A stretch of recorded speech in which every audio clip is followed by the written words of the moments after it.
देखो हम लोग क्या देख रहे थे बेटा, बोनस इशू। सब लोग साथ में रिलैक्स एकदम। बोनस बोलो बेटा, कहां से देंगे हम लोग बोनस के सोर्सेस क्या क्या है? आउट ऑफ सिक्योरिटीज प्रीमियम, या कहां से देंगे आउट ऑफ फ्री रिजर्व, या कहां से देंगे आउट ऑफ सीआरआर। ये तो वो हो गया ट्रेडिशनल टीचिंग, ये तो किताबों में भी लिखा है, बट स्टिल इसका मतलब किसी को समझ में नहीं आया होगा। आउट ऑफ फ्री रिजर्व क्या होता है, आउट ऑफ सीआरआर। अब यहां से थोड़ा सा गावरन तरीके से देखेंगे, ध्यान से सुनना। ये देख रहे बेटा, इधर ध्यान दे। बोनस शेयर्स इशू किया किसी कंपनी ने, इसका मतलब शेयर इशू किया।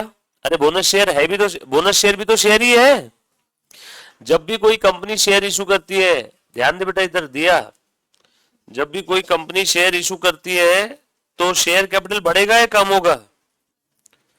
अरे अरे रे रे रे रे रे रे रे। जब भी कोई कंपनी शेयर इशू करेगी तो शेयर कैपिटल बढ़ेगा, फॉरफिट करेगी तो, इशू किया तो। मैंने पैसे की बात करी या शेयर कैपिटल की? मैंने बैंक बैलेंस पूछा है, शेयर कैपिटल पूछा? Bank balance, share capital, bank balance थोड़ी पूछा। समझ में आया ना? पैसे मिलो मत मिलो, शेयर इशू किया ना, शेयर इशू किया तो शेयर कैपिटल बढ़ेगा। तो मुझे एक बात बता, अलॉटमेंट का पैसा जब तू कॉल करता था तब शेयर कैपिटल बढ़ता था या कम होता था? हाँ, बढ़ता था। पैसे किधर मिले थे उसके? नहीं मिले, फिर भी तूने शेयर कैपिटल बढ़ाया ना अलॉटमेंट के समय। अक्रूवल बेसिस पे अकाउंटिंग करते हैं ना हम लोग, हर बार क्या पैसा मिलने के बाद ही शेयर कैपिटल बढ़ेगा क्या? सो जब भी कोई कंपनी बोनस शेयर इशू करेगी, यानी फोकट में शेयर इशू करेगी। पहले कंपनी के 100 शेयर थे मार्केट में, एक शेयर 100 रुपए का, 100 शेयर, बोलो कितने का शेयर कैपिटल है? 10,000।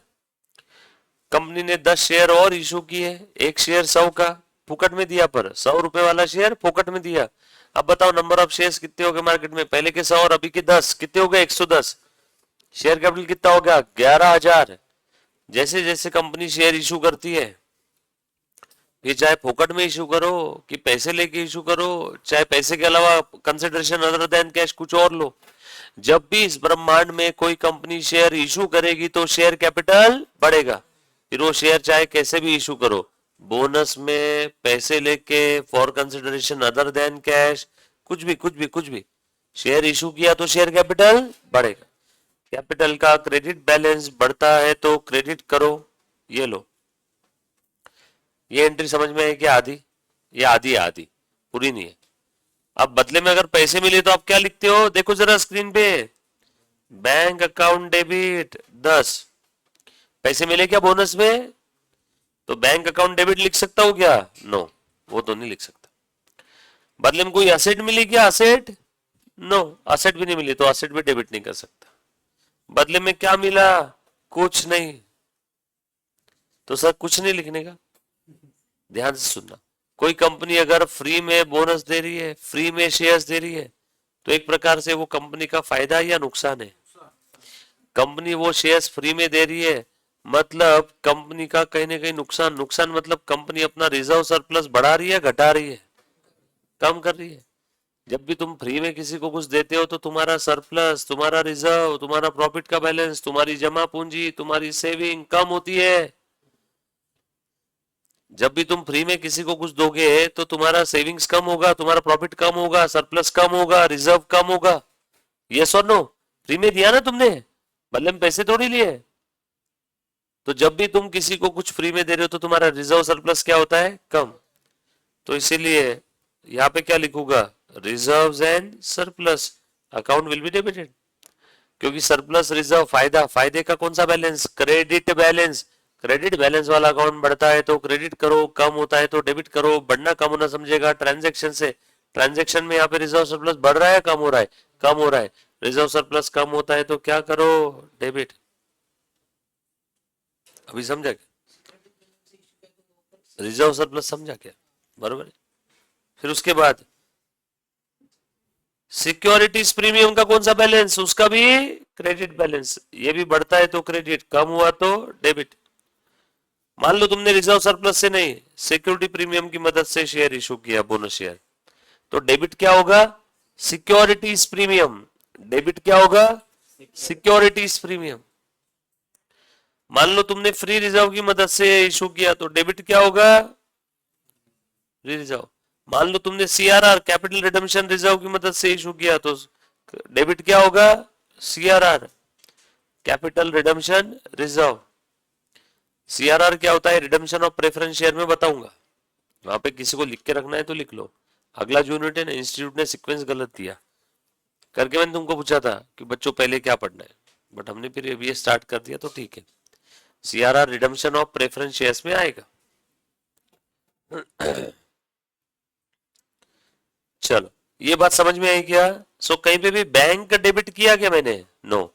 फोकट में इशू किया तो कंपनी का रिजर्व सरप्लस कम होगा, कंपनी के अंदर ही खुजली थी, फ्री में शेयर्स बांट रही है, फ्री में शेयर्स बांटेगी तो कंपनी का रिजर्व सरप्लस प्रॉफिट क्या होगा, कम। रिजर्व सरप्लस प्रॉफिट कम होगा तो देखो रिजर्व सरप्लस प्रॉफिट को क्या किया, डेबिट। यस और नो, हो गया।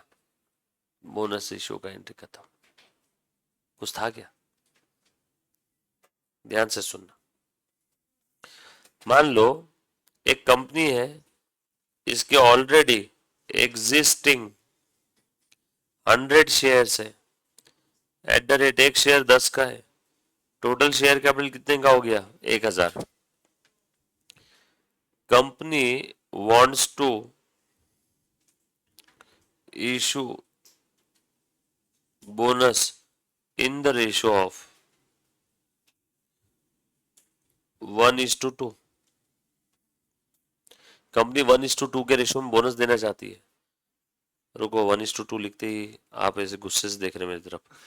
एकाज दोन, 1:2 मतलब 1/2 ना, यानी फॉर एग्जिस्टिंग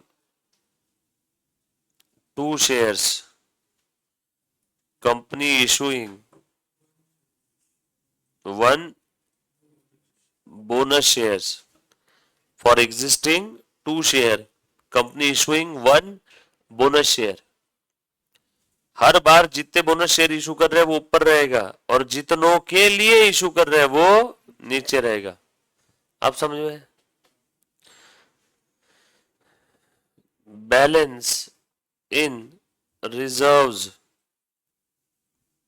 फ्री रिजर्व में कितना बैलेंस था बोनस के समय, आपको समझाने के लिए 100। सिक्योरिटीज प्रीमियम में कितना बैलेंस था आपको समझाने के लिए 200।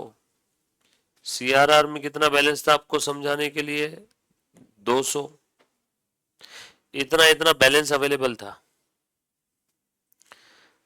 अब यहां पे कंपनी बोनस शेयर इशू करना चाहती है तो वर्किंग नोट 1 सबसे पहले बोनस शेयर्स का नंबर कैलकुलेट करो, कितने देंगे बताओ बेटा। एग्जिस्टिंग कितने शेयर्स है 100 और बोनस किस रेशो में मिल रहा है 1:2, तो existing number of shares into bonus का रेशो।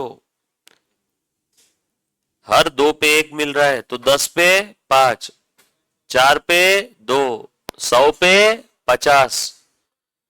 या छोड़ो ना, पर ऐसा पेपर में लिख के बताना होगा कि देख ऐसे आए 50 शेयर। सर ये तो बहुत इजी है, फिर भी लिखना पड़ेगा क्या, हाँ। 50 शेयर ऑफ ₹10 ईच।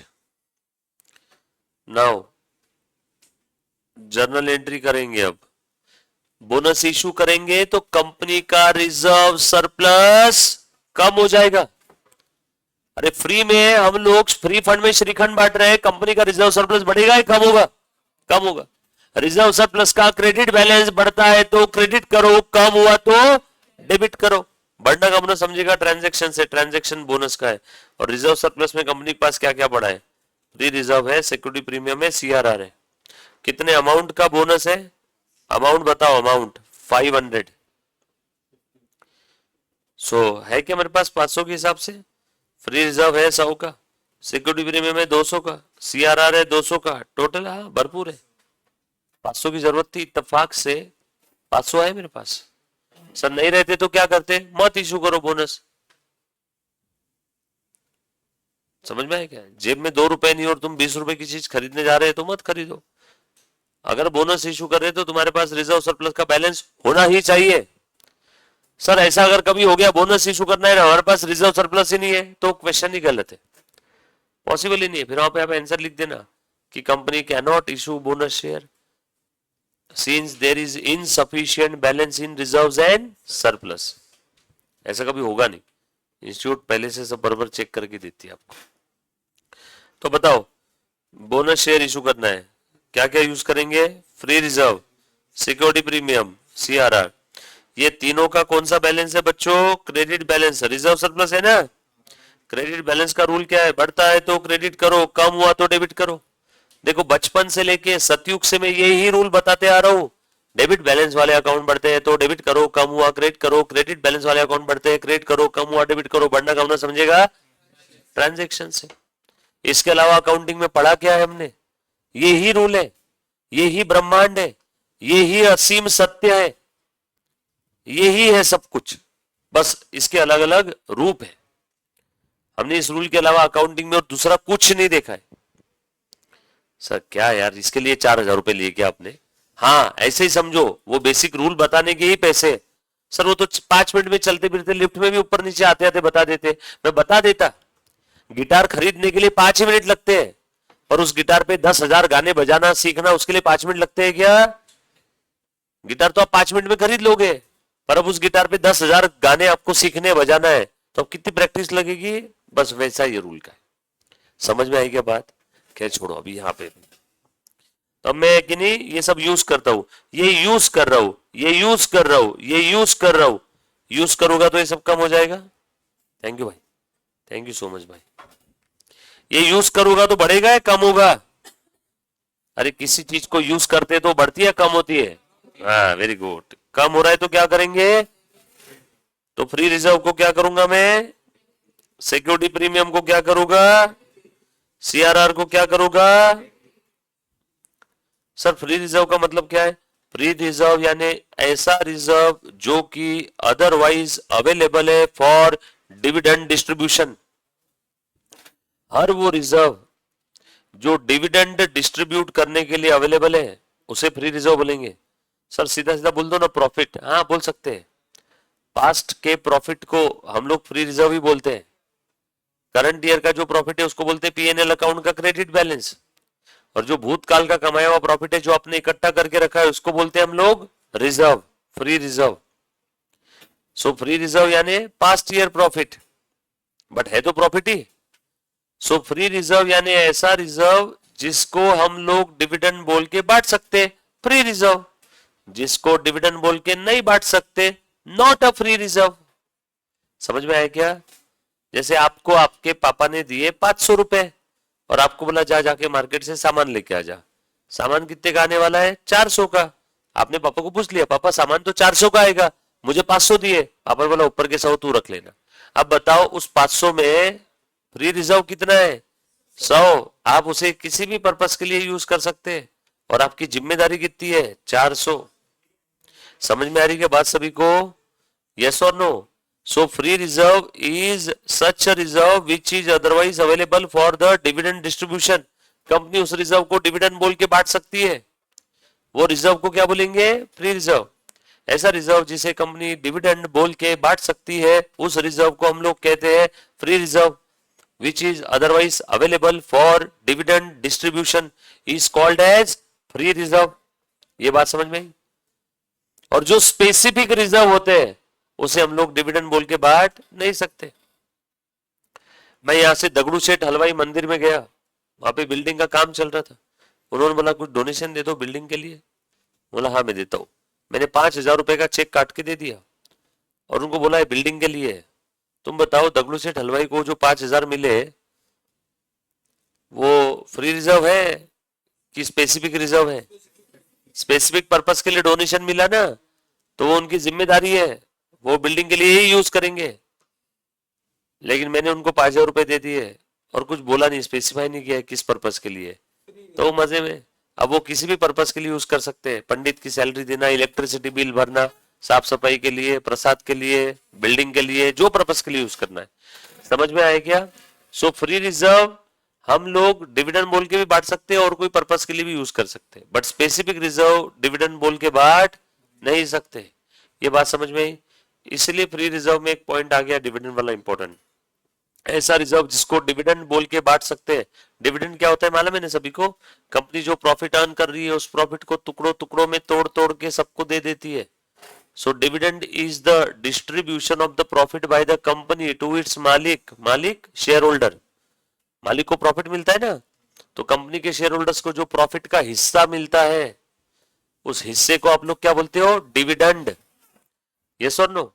आपके घर पे एक लड्डू का प्रसाद आया मंदिर से, खाने वाले 15 लोग हैं तो सबको थोड़ा थोड़ा एक थोड़ा थोड़ा दाना मिलता है ना, तो वो क्या हो गया? आपका डिविडेंड है, समझ लो। पूरा लड्डू क्या है? कंपनी का प्रॉफिट, उसमें से कंपनी सबको डिस्ट्रीब्यूट कर रही है, सो वो क्या हो गया? डिविडेंड। ये बात क्लियर है? आगे और आएगा वापस। हाँ, फ्री रिजर्व चिंता मत करना। सो ये तीनों रिजर्व यूज कर लिए तो क्या किया? डेबिट। बोलो फ्री रिजर्व कितना यूज कर रहा हूं मैं? पूरा 100, 200, 200, 100, 200, 200, 2 बोनस पेएबल। पहले बोनस ड्यू करो, पेएबल। जब भी किसी पार्टी या पर्सन को देना है तो उस पार्टी या पर्सन को हम लोग क्रेडिटर बना देते हैं। या फिर ये बोनस देना बाकी मेरी लाइबिलिटी है, लाइबिलिटी का क्रेडिट बैलेंस, तो देखो मैंने क्रेडिट किया और अगले एंट्री में बोनस शेयर्स दे दो, ये लाइबिलिटी खत्म कर दो क्या? Bonus payable account, bill payable बोलेंगे नहीं तो, और बोनस पेएबल अकाउंट पहले क्रेडिट किया था, अब बोनस दे रहा हूं तो उसे डेबिट करूंगा। और बोनस क्या फॉर्म में दिया? कैश के फॉर्म में दिया तो टू कैश लिखेंगे। बोनस शेयर के फॉर्म में दिया तो टू शेयर कैपिटल लिखेंगे। जब भी कोई कंपनी शेयर इशू करती है तो क्या क्रेडिट होता है? कैश या शेयर कैपिटल? Share capital. तो लिखो ना, टू इक्विटी शेयर कैपिटल। हो गया, बोनस खत्म हो। ये था बोनस इशू। कुछ था क्या इसमें? एक मिनट चेक करते हैं, रुको। Bonus issue means issue of additional shares to the free of in specific. आपने एग्जिस्टिंग कितने शेयर्स हेल्ड किया उस प्रपोर्शन में हम लोग देंगे बोनस। कंपनी में issue fully paid bonus share out of free reserve, securities premium और सीआरआर। इन्हीं में से दे सकते हैं, इसके अलावा और कोई रिजर्व है तो दे सकते हैं क्या? नो। देख फिर भी कैसे टेढ़े लोग हैं। Bonus can not be issued out of revaluation reserve. अरे भैया जब तुमने बोल दिया ना इन्हीं में से दे सकते हैं, तो हम क्यों रिवैल्यूएशन रिजर्व यूज करेंगे? और इसका लॉजिक बता देता हूं। रिवैल्यूएशन रिजर्व से बोनस कभी नहीं दे सकते। लॉजिक है उसके पीछे का, जो यहाँ पे लिखा नहीं है शायद इन्होंने। Since it is unrealised reserve, ये अनरियलाइज है, हमने ही नहीं कमाया तो हम बांटे कैसे?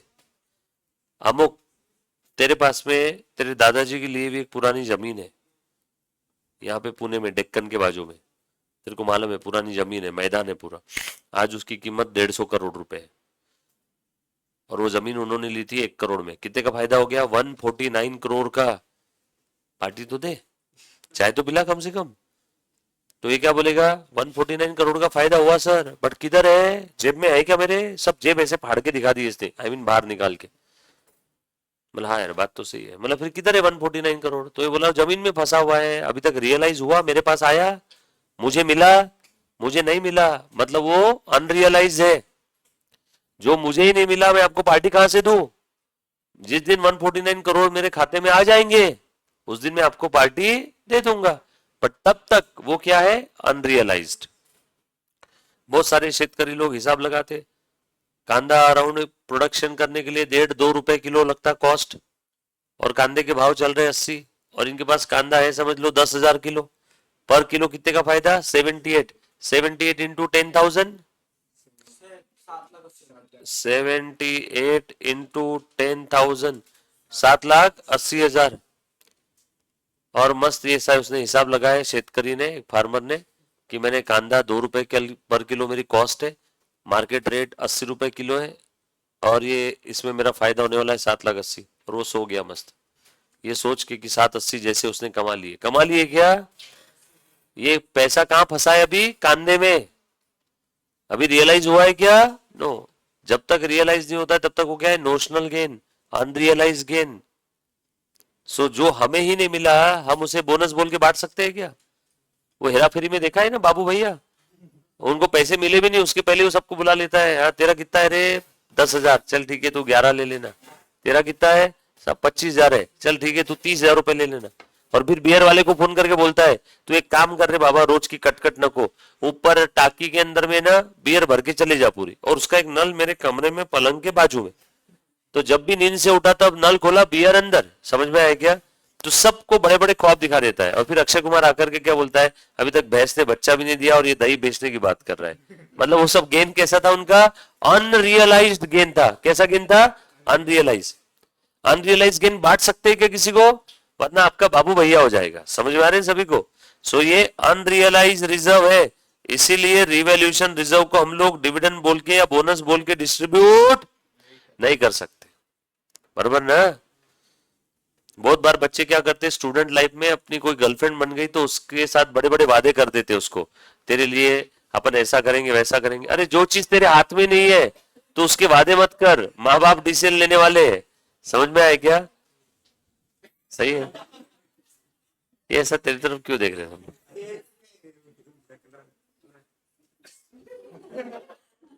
तो ये तो फुल टाइम जॉब है यार प्यार करना, तू इधर समय कैसे निकालता है फिर? अच्छा यही पे अपनी क्लास में? कौन है वो? इधर नहीं है?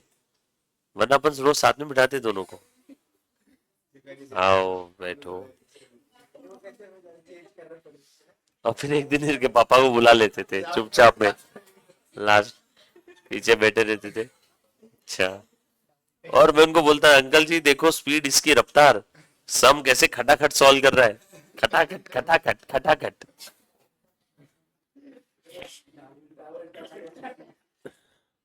सो मुद्दे की बात क्या है? रिवैल्यूएशन रिजर्व हम लोग यूज नहीं कर सकते, कारण वो हमें ही नहीं मिला तो हम डिस्ट्रीब्यूट नहीं कर सकते।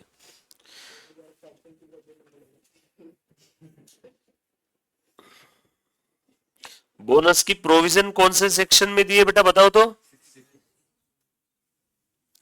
According to this section, company may issue fully paid bonus share to its members in any manner out of। देखा है हमने ऑलरेडी है, ये भी देखा है क्या? बोनस शेयर हम लोग रिवैल्यूएशन से नहीं दे सकते? यस और नो? वापस इसको नहीं टाइम पास नहीं करेंगे, ये सबसे इंपॉर्टेंट है। कहां गया रे बेटा? ये एग्जाम में पूछा जाता है, देखना जरा सब लोग। Subject to fulfilment of following condition. कोई भी कंपनी बोनस इशू नहीं कर सकती है, कब तक? जब तक नीचे की कंडीशन ना फुलफिल हो जाए। एग्जाम के अंदर में बोनस इशू के ऊपर थ्योरी क्वेश्चन आएगा, शॉर्ट नोट। तो आप शॉर्ट नोट में क्या लिखोगे? Bonus issue is the issue of share by the company to its existing share holders for free of cost. Yes और no? Out of security premium, out of CRR, out of free reserve, but revaluation reserve cannot be utilized for the purpose of issue of fully paid bonus share। फिर उसके बाद एक और theory question आएगा, bonus share issue करने के पहले कौन कौन सी कंडीशन फुलफिल करनी होगी। दूसरा थ्योरी प्रश्न, बोनस में अभी तक मैंने कितनी चीज बताई? एक, बोनस इशू का मीनिंग बताया, बस और कुछ बताया क्या? अब दूसरी कौन सी चीज बता रहा हूं? कंडीशन। कौन सी कंडीशन है? ये 6 कंडीशन है। पहली कंडीशन, आर्टिकल ऑफ एसोसिएशन में अथॉरिटी होनी चाहिए। दूसरी condition, on the recommendation of board of director, जो जनरल मीटिंग के अंदर में ऑथोराइज होगा। बोर्ड ऑफ डायरेक्टर्स ने बोल दिया बोनस दे देते हैं, बट बोर्ड ऑफ डायरेक्टर्स का कहना जनरल मीटिंग के अंदर में अगर रेटिफाई नहीं किया तो बोनस इशू कर सकते हैं क्या? No. So board of directors का रिकमेंडेशन जनरल मीटिंग के अंदर में अगर अप्रूव होता है तो ही बोनस दे सकते हैं, अदरवाइज बोनस नहीं देंगे। एंड वो company it has not defaulted in the payment of interest और principal in respect of the FD और डेट सिक्योरिटीज। जो कंपनी बोनस देना चाहती है उस कंपनी ने इंटरेस्ट, रीपेमेंट या पेमेंट करने में डिफॉल्ट नहीं किया होना चाहिए। पता चला इंटरेस्ट भरने की औकात नहीं है और तुम बोनस बांट रहे फ्री में, शोभा देता है क्या? अगर कोई कंपनी बोल रही है कि मैं सबको बोनस देना चाहती हूं तो वहां पे कंपनीज एक्ट उस कंपनी से पूछेगा जाके कि तू बोनस की बात कर रही है, बट तूने पिछले साल तूने जो लोन लिया है, डिबेंचर इशू किया है, उन डिबेंचर होल्डर्स को तुमने इंटरेस्ट नहीं दिया अभी तक। हाँ ठीक है साहब, इंटरेस्ट नहीं दिया तो बोनस वोनस सब बाद में बात करना, पहले जाओ जाके इंटरेस्ट दो। ये तो समझ में आया ना कैसी चीजें। मतलब बच्चे का अकाउंट सब्जेक्ट पूरा हुआ नहीं और बच्चा मेरे से मैराथन कब होगा डेट पूछ रहा है। अरे भैया पहले रेगुलर तो कर ले, बाद में रिवीजन की बात करना। समझ में आया क्या? तो वो कंपनी बोनस इशू नहीं कर सकती जिसने डिफॉल्ट किया है। क्या बे, किस चीज में डिफॉल्ट किया है? इन the payment of interest on FD. FD काफी बार पब्लिक से डिपॉजिट लेती है ना कंपनी, और इन the payment of interest on debt security. Debt security का एग्जांपल है डिबेंचर, दूसरा एग्जांपल है बॉन्ड। सो कंपनी ने लोगों से पैसा, कंपनी ने लोगों से पैसा उधार लिया और कंपनी समय पे इंटरेस्ट नहीं दे पा रही है और देर होशियारी कर रही है मैं बोनस बांटूंगी। चलेगा क्या बोनस बांटा हुआ? No. So no company can issue bonus if such company have defaulted in the payment of interest on the deposit and the debt securities. समझ में आई बात सभी को? लॉजिक समझा नहीं इसके पीछे का? It has not defaulted in respect of the payment of statutory dues of the employee such as contribution to the PF or gratuity or bonus. मतलब क्या रे बेटा, कंपनी बोल रही है मैं बोनस डिस्ट्रीब्यूट करूंगी, लेकिन बाद में पता चला कि कंपनी ने अपने एम्प्लॉय के स्टैट्यूटरी ड्यूज ही पे नहीं किए। आप लोगों ने अगर पेमेंट ऑफ अपना ये प्रोविडेंट फंड एक्ट के बारे में अगर सुना होगा, आप सभी को मालूम है कि कंपनी अपने एम्प्लॉय के लिए पीएफ भरती है। एम्प्लॉय जितना पीएफ देता है सेम अमाउंट का पीएफ कंपनी भी देती है। यस और नो? कंपनी ने एम्प्लॉय का जो पीएफ का पैसा था वो खा गई, वो दिया नहीं, पीएफ दिया नहीं, स्टैट्यूटरी ड्यूज है। स्टैट्यूटरी ड्यूज मतलब स्टैच्यू ने कंपलसरी किया है, लॉ ने कंपलसरी किया है, वो तो आप पे नहीं कर रहे और बोनस देने की बात कर रहे। ये तो ऐसी बात हो गई, अमुक को इससे 500 रुपए लेने हैं, 6 महीने से 500 दे नहीं रहा, और अमुक ने इसको रंगे हाथ पकड़ा। एक लड़की को आईमैक्स के अंदर में 2000 रुपए का टिकट निकाल के मूवी दिखाने लेके जा रहा था। तब अमुक क्या बोलेगा? भैया मेरे 500 तो दिए नहीं और इधर में 2-2 हजार रुपए की टिकटें निकाल रहा है। तो वैसे ही कंपनीज एक्ट भी क्या बोल रहा है, तुमने एम्प्लॉय का पीएफ का तो पैसा भरा नहीं और बड़े आए बोनस की बात कर रहे, तो तुम बोनस नहीं दे सकते अगर तुमने डिफॉल्ट किया in the payment of statutory dues of any employee. Employee को ग्रेचुटी देते हैं, एम्प्लॉय को बोनस देते हैं, एम्प्लॉय को पीएफ देते हैं। तो अगर तुमने स्टैट्यूटरी ड्यूज के पेमेंट में डिफॉल्ट किया है, कोई अधिकार नहीं है तुमको बोनस की बात करने का, मत दो बोनस। समझ में आया ना कंडीशन कौन कौन सी है? उसके बाद partly paid up shares if any outstanding on the date of allotment are made fully paid. गावरान भाषा में फुल्ली पेड शेयर पे ही बोनस इशू किया जाता है, पार्टली पेड शेयर्स पे नहीं। अगर आपको बोनस देना है एग्जिस्टिंग शेयर होल्डर्स को, तो मैंने आपको प्रोपोर्शन बताया था ना, हर 2 के लिए 1 शेयर, हर 2 के लिए 1 शेयर। मैंने एग्जांपल लिया था ना 1:2 का। For every 2 share company wants to issue 1 fully paid bonus share. तो वो जो फॉर एवरी 2 शेयर्स थे ना, वो एवरी 2 शेयर फुल्ली पेड होने चाहिए। पार्टली पेड पे बोनस मिलेगा क्या? नो, बस वही लिखा है। No company can issue bonus on partly paid shares. अगर आपके बैलेंस शीट के लायबिलिटी साइड में पार्टली पेड शेयर्स है, यानी 10 रुपए का शेयर है और 9 रुपए पेड अप है, तो जाओ जाके पहले उसे फुल्ली पेड में कन्वर्ट करो, बाद में बोनस देना। समझ में आई क्या बात? मतलब पार्टली पेड शेयर्स पे बोनस दे सकते हैं क्या? No. And it complies with such other condition as may be prescribe. ले बाप रे, ये तो सब ओपन एंड दे दिया। और भी अगर कुछ कंडीशंस अगर समय समय पे आती है तो वो भी आपको फुलफिल करनी होगी। कुछ बात समझ में आई क्या? एग्जाम में थ्योरी क्वेश्चन पूछा जाता है, conditions required to be fulfilled before issuing the bonus share by the company, yes और नो। तो ये वो 6 कंडीशन है। मुझे 1 बाय 1 एक एक कंडीशन बताओ बेटा। सारे बच्चे एक बार फटाफट से जल्दी जल्दी से रिवाइज करो बेटा। हाँ बताओ तो। हाँ, सबसे पहले एओए में अथॉरिटी होनी चाहिए, मैं यहां लिखता हूं साइड में। सबसे पहले एओए में अथॉरिटी होनी चाहिए। दूसरा, बोर्ड का जो रिकमेंडेशन है वो जनरल मीटिंग में फाइनलाइज करेंगे।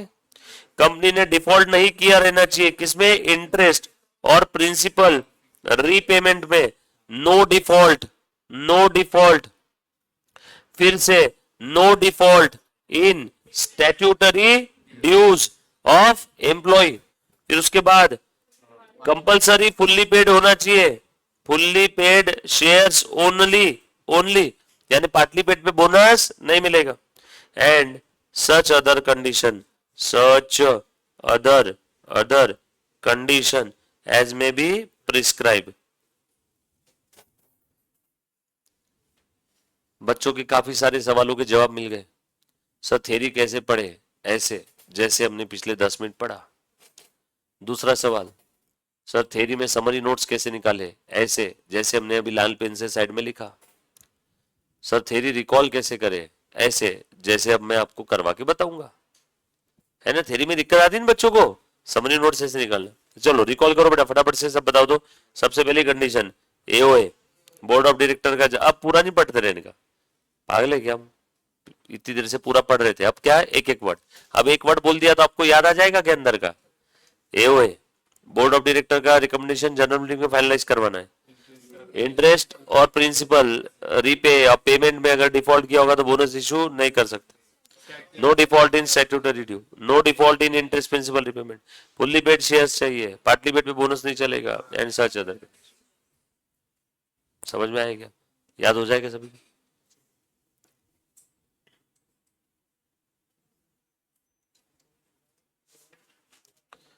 जर्नल एंट्रीज देखो तो, ये हमने किया क्या? बोनस टू शेयर होल्डर की जगह हम लोग क्या लिखते थे? बोनस पेएबल, और दूसरी bonus payable to share capital. समझ में आएगी? ये क्वेश्चन के साथ देखेंगे। सर ये क्या चीज है? अरे अभी अभी आपने कंडीशन पढ़ाना, पार्टली पेड है तो पहले किस में कन्वर्ट करो? फुल्ली में। तो कन्वर्जन की क्या है? एंट्री। कैसे करेंगे मैं प्रैक्टिकल क्वेश्चन के साथ बताता हूं, डोंट वरी। हाँ, यहां से हमारा मनोरंजन शुरू होता है। ये मनोरंजन हम लोग देखेंगे tomorrow. Thank you so much guys, love you all, take care, bye bye.